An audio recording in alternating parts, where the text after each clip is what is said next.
शादी के पहले से ही विभा को कपड़े धोने का बड़ा शौक था।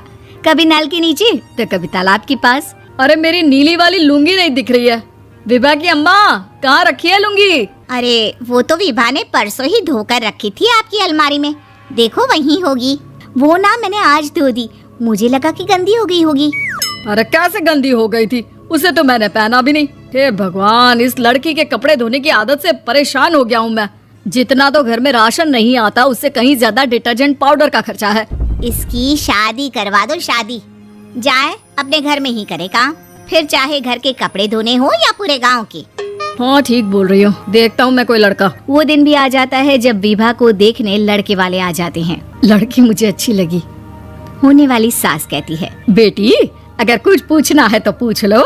वैसे तो हमारी लड़की बहुत ही शर्मीली है, जो बोल दो वो मान लेती है, इसे क्या पूछना होगा। अरे कैसी बात कर रही हो माँ, मुझे इन लोगों के घर रहना है, सवाल तो कई है। हाँ हाँ बेटा पूछ लो ना, क्या पूछना है। आप लोगों के घर कपड़े कौन धोता है? सास का मुंह बन जाता है। देखो अगर तुम ये कहना चाहती हो कि तुम्हें कपड़े धोने नहीं आते तो सुन लो, कपड़े मैं ही धोती हूँ, लेकिन तुम्हारे आ जाने के बाद मैं रुमाल तक नहीं धोऊंगी। अरे चुप रहना भाग्यवान, बहू बेचारी घर आई नहीं, उसे डराना शुरू कर दिया।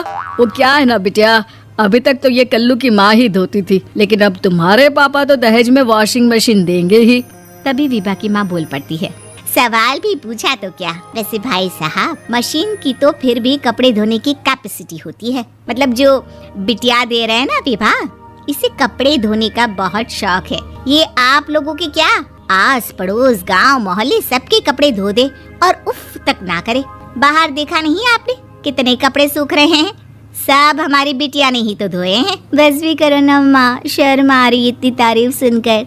और तो और एक दाग निकाल कर दिखाओ तो मान जाओ। हाँ अच्छा अच्छा, माफ करना बेटा, मैंने गलत समझा, हमें तो रिश्ता बहुत पसंद है। और ऐसे जुड़ जाता है रिश्ता कपड़े धोने का शौक रखने वाली विभा का। उसकी शादी हो जाती है कोयला फैक्ट्री में काम करने वाले कल्लू के साथ। शादी के बाद अचानक विभा चिल्लाती हुई सास के पास आती है। सासू माँ, अरे सासू माँ कहाँ है आप? ये तो धोखा है, धोखा दिया आप लोगों ने मुझे। इसे ससुर के चक्कर के बारे में पता चल गया।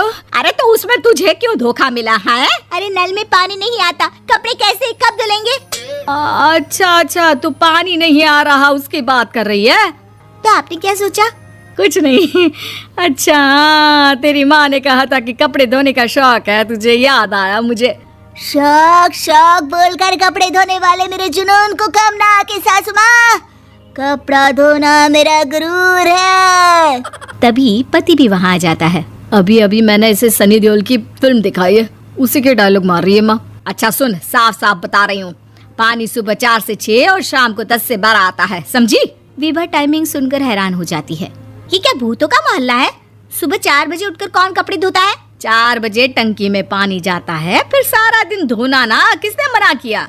अरे कैसे बात कर रही हैं? 200 लीटर की टंकी में कितने कपड़े धो लूंगी मैं, सुबह ही उठ जाऊंगी मैं। अब क्या था, विभा सुबह 4 से लेकर रात के 12 बजे तक कपड़े ही धोती रहती।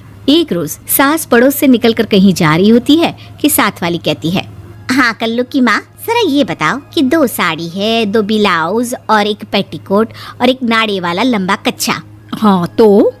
अरे तो क्या, कितना लोगी धुलाई ये बताओ। धोबन दिख रहे हैं हम क्या? हमारे पति सरकारी नौकरी से अभी अभी रिटायर हुए हैं और बेटा सुपरवाइजर है कोयला फैक्ट्री में। धोबन समझ रखा है हमें। हाय रे कल्लू की अम्मा, माफ कर दो, वो तो मोहल्ले में यही सब बता रहे थे कि तुमने बहू को कपड़ा धुलवाने के काम में लगा दिया है। सास को पड़ोसन की बात सुनकर गुस्सा आ जाता है। वो घर पहुंचती है जहां घर के बाहर ही इतने सारे कपड़े सूख रहे होते हैं जितने कि किसी धोबन के घर पर। अरे ओ कल्लू की दुल्हन, बाहर निकल। माँ जी यहीं आ जाओ, बाथरूम में चादर धो रहे हैं हम। अरे अभी हम धोते हैं, तुमको बाहर निकलो। ये आस पड़ोस वाले बोल रहे हैं कि हम बहू से कपड़े धुलवा धुलवा कर उसे कपड़ा धोने वाली बना दिए हैं। अरे छोड़ो ना माँ जी, किन लोगों की बातों में आती हो? आस पास के लोगों का तो काम ही होता है कि वो किसी तरह सास बहू को लड़ा दे। बहू सारे घर के कपड़े धोती है, ये क्या कम है? बोलिए।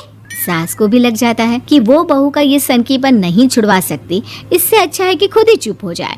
एक रोज सास और बहू मंदिर जाते हैं, जहाँ सास की साड़ी वहाँ खड़ी भीख मांगने वाली से मिलती है। माँ जी क्या बात है, आपकी साड़ी उस भिखारन से कितनी मिल रही है ना? हाँ हाँ देखो तो, दोनों की साड़ी मिल रही है। क्या बात है कल्लू की अम्मा, तुम खुद को तो अफसर की बीवी बताती हो और ऐसी सिंपल सी प्लेन साड़ी पहनकर घूमती हो। सिंपल और प्लेन नहीं है ये साड़ी। तो क्या सोने के धागे से फूल बने हैं? कुछ भी सासू माँ, कुछ भी। हाँ बने थे इस साड़ी में सोने के धागे से फूल। मेरे पति लेकर आए थे मद्रास से स्पेशली मेरे लिए 10,000 की। ताहे भाई साहब इस भिखारन के लिए भी सेम टू सेम साड़ी लेकर आए होंगे 10,000 की। सास उस वक्त तो कुछ नहीं कहती, लेकिन बहू के साथ घर आती है और अलमारी से एल्बम निकाल कर लाती है। ये साड़ी देख रही है, ये वही साड़ी है जिसे मैंने अभी पहना था। इस साड़ी में ये जो चमकदार फूल दिख रहे हैं ना, ये सोने के धागों से काढ़े गए हैं। लेकिन तू लोकल वॉशिंग मशीन ब्रश से घिस घिस कर सारे फूलों को निकाल कर साड़ी प्लेन कर दी।